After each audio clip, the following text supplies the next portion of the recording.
বেটা টেকো গোপাল, একবার যদি তোমাকে বাগে পেয়েছি আমি কিন্তু ছাড়বো না।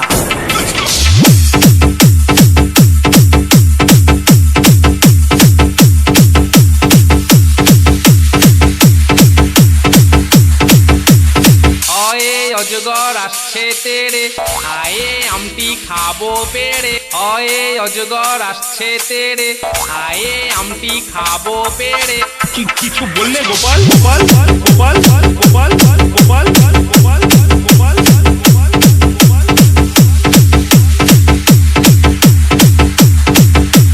বেটা টেকো গোপাল, একবার যদি তোমাকে বাগে পেয়েছি আমি কিন্তু ছাড়বো না। খুব জোর বেঁচে গেছি, দাঁড়া এবার তোর ব্যবস্থা আমি করছি।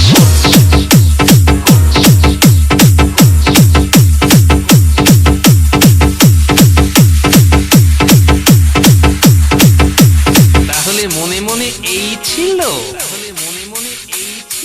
ডিজে আব্দুল বাড়ি ফ্রম বড় মনোহরা, সড়কপাড়া, বালছাবাড়ি, উল্লাপাড়া, সিরাজগঞ্জ।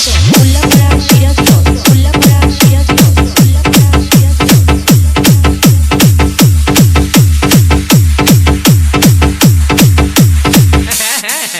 তাই বলছিলাম কি, ওই মন্ত্রীমশাই যদি আরো নিরীহ কোনো প্রাণীর রূপ করে আসতেন। নিরীহ প্রাণী? যেমন ধরুন ওই গরু।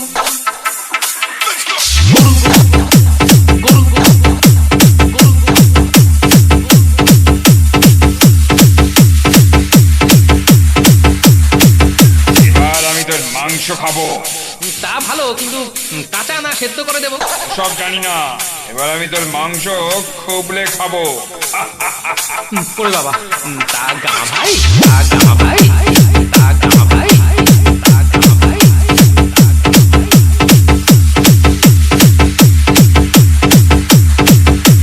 সে তুমি খোপলাতেই পারো, কিন্তু খেয়াল রেখো সেটা করতে গিয়ে যেন একটু রক্ত না বেরোয়। রক্ত বেরোবে না? তুমি তো নিজেই বলেছো শুধু মাংস নেবে, রক্ত নেওয়ার কথা তো বলেনি।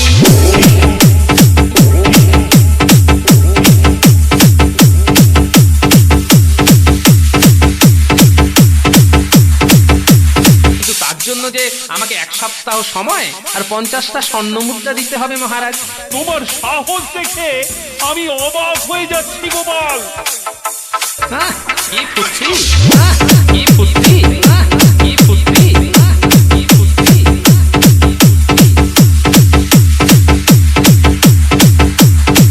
ডিজে আব্দুল বাড়ি ফ্রম বড় মনোহরা, সড়কপাড়া, বালছাবাড়ি, উল্লাপাড়া, সিরাজগঞ্জ।